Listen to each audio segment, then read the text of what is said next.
What's the cheapest thing your family did growing up? My dad and I would play hit the log with the rock. We played it a few times a week when he got home from work and I loved it. I would get home from school before him and gather about 30-50 good rocks for throwing. Little did I know, Dad was stressed at work with very little money and that was what he came up with to play a few evenings a week. My dad was embarrassed by this game and some of his homemade toys, although I look very fondly on these memories. There's no job application or interview for being a father, but sometimes the right people find the job anyways.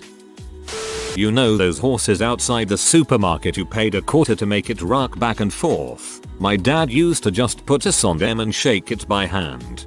They were always broken when I was a kid.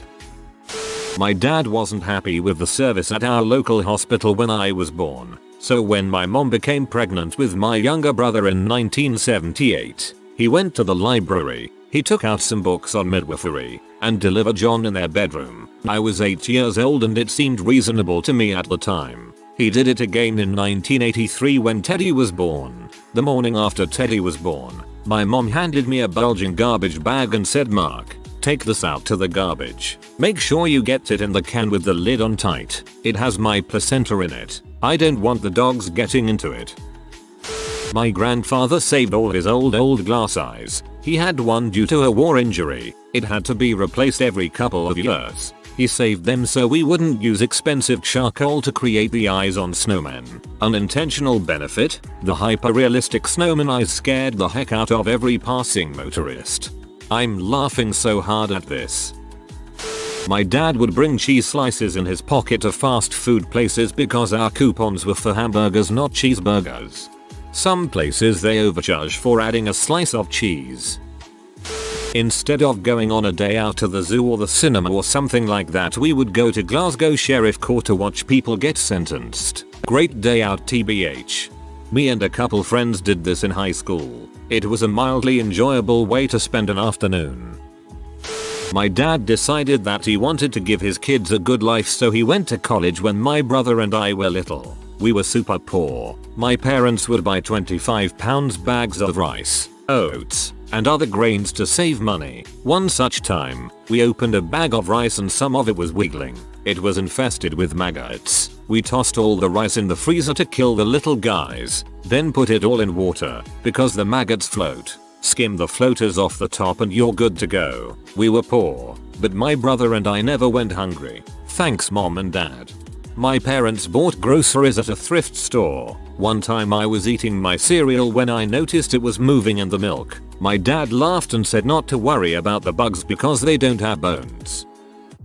We always saved wrapping paper. It really took the fun out of opening presents. You always had to be careful to not rip it and not crumple it, so you could use it as many times as possible. When I grew up I discovered that wrapping paper costs about $3 per acre, but I still can't bring myself to rip the stuff. We used the Sunday comics. They were printed in color and therefore counted as wrapping paper. Mom is a tiny, 4 feet 10 woman who looks much younger than she is. About 20 years ago, when she was in her late 30s, she went trick-or-treating with my younger brothers and I, like a good parent should, except she dressed up with a huge witch hat, oversized black dress, and heavy face paint and got candy with us. We got a lot of free snacks that year. I did this with my kids, too. The first few Halloweens we went trick-or-treating.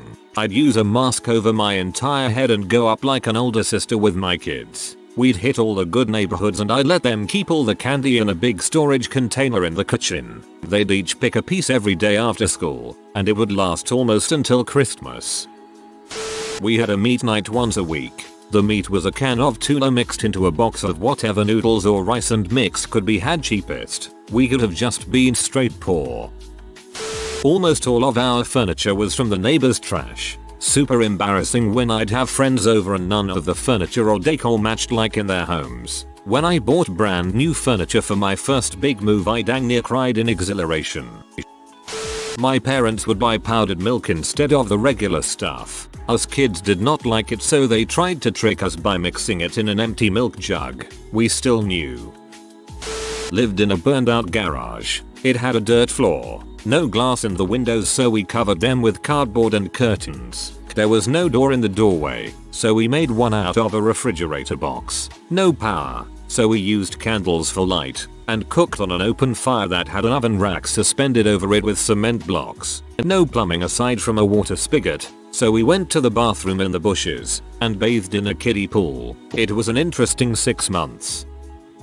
My grandmother used to babysit me before I was school aged. She never had a license, so we took the city bus everywhere and walked. One of our walking routes was past a country club. Every time we passed it, she would tell me to go look at the pool. So I used to run up there, weave past the bushes and look through the cracks of the fence and look at the pool and the kids playing it. I can see it clear as day in my head. So growing up I never had access to a pool, but my grandmother used to let me look at one. I laughed to myself thinking how sad it is to look at rich kids playing in a pool.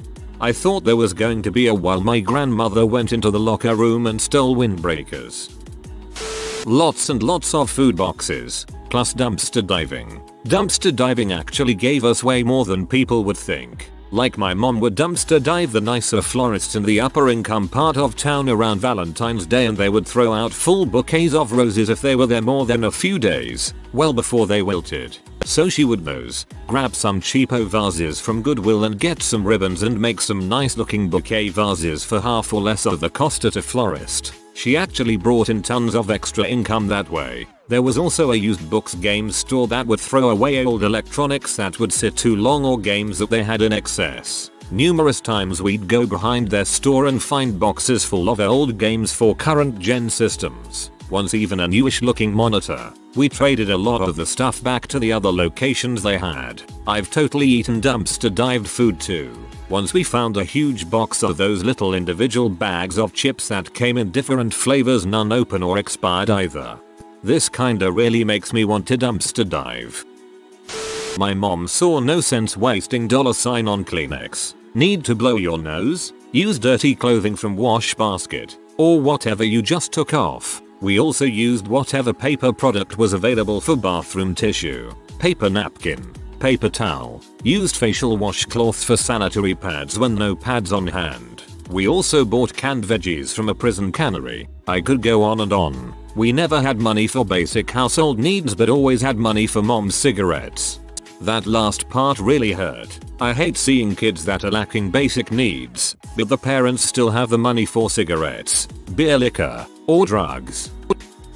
I never considered we were poor when I was a kid, but as I've gotten older and thought back fondly to those times, I realized all our quaint habits were in fact a result of our poverty, like drinking powdered milk, going to the food bank. I thought it was just a nice friend giving us things, making beaded pins and selling them out of a radio flyer at the flea market for income, making .89 Jiffy muffins and selling them door to door for 1.00 a piece. Everyone, parents and siblings, sleeping in the family room because it was the only place warm enough in the winter, thanks to a wood stove, and the only place cool enough in the summer, thanks to our single window unit. My father desperately cutting down trees in our yard to feed the aforementioned wood stove. Playing with the same toys my parents played with in the 60s because they were the only toys we had. The gag rubber hand was our favorite toy.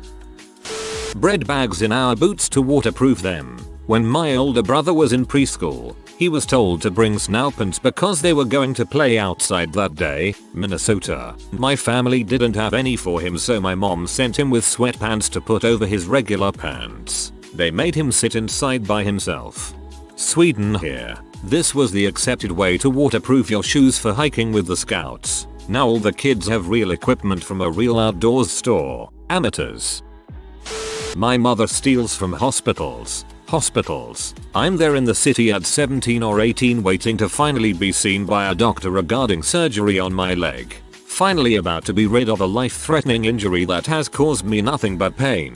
And I'm sitting there trying to convince my mother to, just for freaking once, not steal bandages and random vials of medicine like she's raiding Ariel.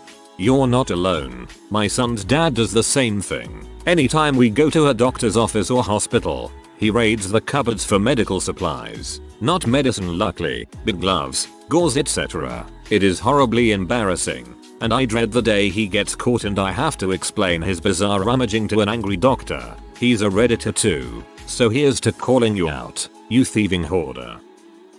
We lived under a bridge. My mother was an addict, and despite my father trying his best, he got laid off, and we didn't have any savings. I was too young to understand and even thought it was cool because I didn't know anyone else who lived outside. My dad would scrape together what he could and feed my sister and I without eating himself, claiming he wasn't hungry. Life was strange growing up. We ended up living with my grandma for a while after a week and a half on the street, claiming he wasn't hungry. This always brings on the onions for me when I hear about poor parents. Being hungry makes me feel wretched, but I can imagine having enough food for the kids and not me, and having no choice but to do it. But yeah, don't let them know because kids are sweet and they'd want to give you some. My dad never ate when mom and I did. He'd sit at the table with us, but he always had stomach trouble that didn't seem to clear up until we had finished our meals. Then, if there was food left, he'd say, well, I guess I should try to eat something. If there wasn't anything left, he'd say that he just didn't feel like his stomach could handle anything. I didn't realize until I was an adult that he was waiting to be sure that my mom and I had enough to eat before feeding himself, and that he went to bed hungry on more than one occasion. It didn't occur to me what he was doing, because his mother, younger sister and younger brother confirmed that he'd done this since he was around 10. He went hungry as a kid, to make sure that they didn't. Nowadays, even the simplest meal at his house looks like a Thanksgiving feast for an army, but he always fills his plate last and never takes a second helping until everyone else has finished. Your dad is a really good person. Growing up, there were 4 of us kids and our parents would rotate kid of the day, and on Fridays wherever was kid of the day got to pick where we went to dinner. My stepfather would distract us in the basement while my mom did dinner based off the restaurant that was picked. Then when she was done, she'd come downstairs and we'd all go for a ride around block, then come right back home to the restaurant. That was our going out to eat as children. Haha, we did something similar for my mom. My dad would let us pick the restaurant and make up a menu, then he would cook stuff based on our suggestions. Then my brothers and I would be the staff. We were little shoots though, so we made up gross menu items, usually based on roadkill. My mom would put a large plastic bag in her purse when we went to Chinese buffets. She'd put multiple of the same items on her plate and put some of each in the bag. She'd keep going until the bag was full. Chinese for lunch for like a week afterwards. My family has 4 kids, 3 of whom are boys who look very much the same. So during family vacations we would only allow 1 boy to go into the hotel at check-in, lest they knew we were breaking the 4 occupants per room rule. Either the hotel staff didn't notice or didn't care. I am betting that. Or maybe my parents just thought of it as a great way to keep 2 of the 4 kids very well behaved while checking in lest we ruined the family vacation. I guess I never knew my grandmother also did this. I just knew that we always had to wait in the car while she was checking in. She would also bring pastries and juice back to the room for us in the mornings. I doubt I saw a hotel lobby until I was 12. I never really knew how close the financial situation was when I was growing up. My mom did a really good job of being a single mom on a budget. I had bread bags in my boots, powdered milk in my milk, gobbets rather than Transformers, and figures from the black hole rather than Star Wars. I was fed, loved, and happy, and I've let her know that I think she did a good job. My mom once gave me a plastic pasta strainer from Walmart for my 12th birthday. We were really poor at the time. She wasn't just like a terrible person. She also refused to buy paper towels and tissues cause they were too expensive, so we used a lot of toilet paper. My mom once gave me a power strip for Christmas cause she didn't have money but still wanted to give me a present. It still works great. Thanks, Mom. A family outing consisted of going for a drive. We would all pile into the family car, and my dad would drive to some place we hadn't been before to look around. We didn't stop for food or to shop. Mom would pack some snacks and drinks. That just sounds like a road trip. Grew up in Michigan with 4 other siblings. We the family would go up north. We would stop at Hot N Now. It was a fast food type restaurant with cheap hamburgers. I think they were $0.39. My dad would place the order as follows. Dad, I'd like 21 hamburgers with onions. Sister, Dad, I don't like onions. Dad, tough crap.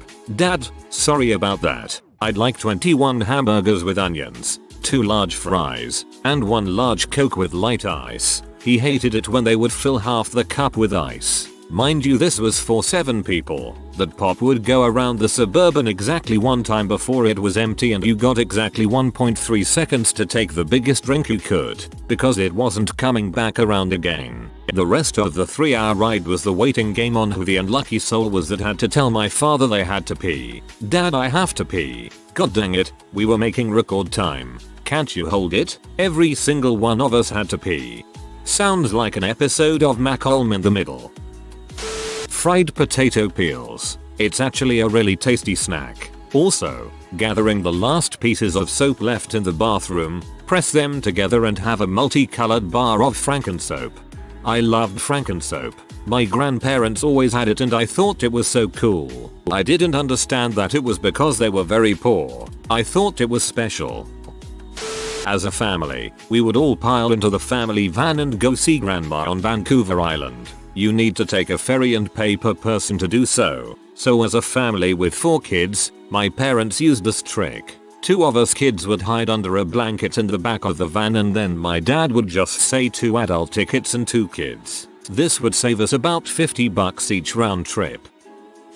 We had a large garden, and most of our meals came from that. Mum also had some grapes, so she canned grape juice. It was mainly water, and some grapes floating in the top. When you poured, you used the canning lid to hold the grapes in. One night a week our meal was stuff, which was crackers, lunch meat, some grapes or apples, and some sliced cheese. My mom was the queen of the free day. If somewhere was having a day where it was free to get in, we were there. On days when there was nothing free to do, we went to watch the planes take off, feed he ducks, or walk by the creek. She couldn't stand to have me sitting in the house doing nothing all day, and it's a major pet peeve of hers seeing my friends do it with their kids now. Grew up poor. Oh, so many. I wanted a bicycle, but that wasn't going to happen. My sister offered me hers because she didn't ride much, but it was a girl's bike. My father got a wooden dowel and attached it to the frame with some hose clamps, then painted it blue. Now I had a boy's bike. None of my friends seemed to care. My mother was big on patching stitching clothes. If I blew out a knee in my denim jeans, she'd put a patch on both knees so they matched and I didn't look so poor. My father always waited till Christmas Eve to buy a tree because that's when you get the best deals from desperate tree dealers. My grammar school class auctioned off the class Christmas tree on the Friday before Christmas and I won. It was big and heavy, so I dragged it home behind me, leaving a horrid trail of loose needles and tinsel. Once home, my father was thrilled. He fluffed it up as best he could and we tossed on extra tinsel to hide the bare spots. If I think about it, I'm sure I could come up with more. I remember seeing a neighbor help my dad remove a broken hot water heater when I was maybe 5 years old. It was never replaced until my brother and I had it done as adults. What we had for hot water was an old gas log in the basement. When you want a bath, you go down to this thing, open the door, light a match, no pilot light, and turn on the gas, whoosh. Then go upstairs and wait 20 minutes and you had hot water. Viola. But wait 25 minutes and the pressure relief valve would release all the hot water on the floor, usually putting out the flame, but the gas was still on. So, shut off the gas, wait a few minutes and start all over again. Seriously nuts. No lack of money. My dad and mom both worked and we had a better than average income. Looking back, I wonder how we didn't die in an explosion. Not mine, but my mother's story. My mom was on vacation at Disney World when she was a child, and to avoid paying for the overpriced food inside the park, her dad brought a baby stroller filled with food and put a blanket over it to disguise it as a baby and snuck it into the park. I remember running out to the parking lot to eat sandwiches and iced tea out of the trunk of the car with my similarly broke friends. Now Disney has given up and lets you bring food in the park, but I'm too lazy and fancy to bother now. This was back before the days of cell phones, when a payphone cost 20 cents to make a call. My grandparents would take us somewhere and drop us off, maybe to eat, or play at the park or whatever. So we needed to call them to let them know when we were ready for them to pick us up, but they didn't want us to have to spend the 20 cents for the call. So we would make the call, let it ring 2 times, then hang up, then call again, let it ring 2 times and hang up. Since the calls weren't connected, we'd get our 20 cents back. and my grandparents knew we were ready for them to pick us up. We would call collect, and when the operator told us to state our names, so the receiving end would know who was calling, we would say "Mom, pick us up," then Mom simply didn't accept the call.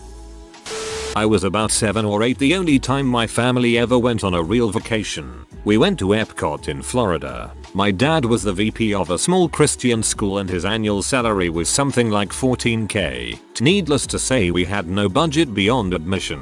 My parents packed a picnic lunch of bologna sandwiches and a gallon of iced tea in a cooler which was left in the parking lot. We got there at open, around 8 or 9, and I figure we ate around noon. By the end of the day, getting dark, it was about 9 and the 3 of us, brother and sister and me, were starving by this time. We wanted to stay for the fireworks which were best viewed near the Festival of Nations. This is, or at least was at this time, nothing but a tourist trap for expensive meals from other cultures, so us kids haven't eaten in like 9 hours and we are being assaulted by the smell of dinner cooking from dozens of small eateries. After about an hour of us whining and bitching, my dad finally relents to my mother's demands that he feed us. So he goes off to find out what he can afford. Turns out the only thing he could afford to get was a single bratwurst from the German establishment. We each got one bite. To this day I have a passionate love of bratwursts because that was the most delicious bite of kraut-covered sausage I've ever eaten. As a SoCal resident, this was totally normal for our Disneyland trips. Being pasholders, we never spent money on food in the parks, so we survived off peanut butter crackers and baby carrots for 10-12-hour days. We stuck it out because if anyone whined about being hungry, we had to leave and go home. It was worth it to us. Also, a seasoned OC kid never complains about waiting in line, ever.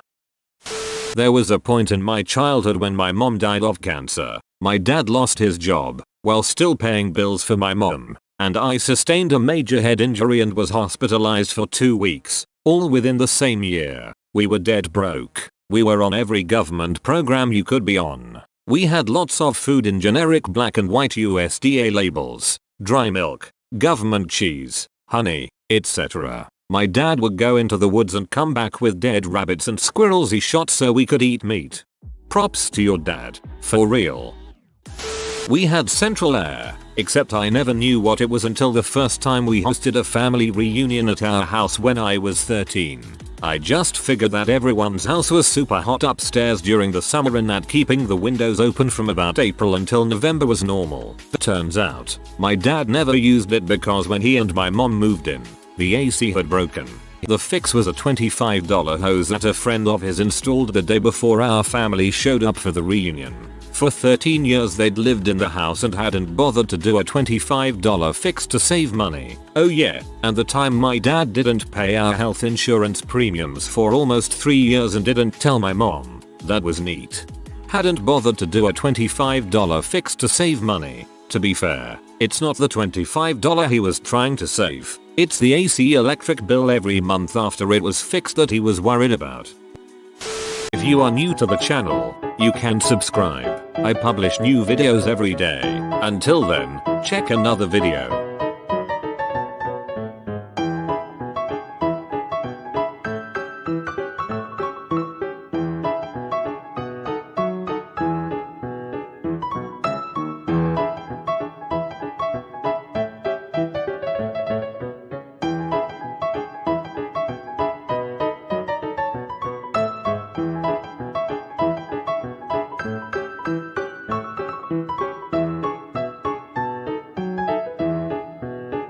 Bye for now.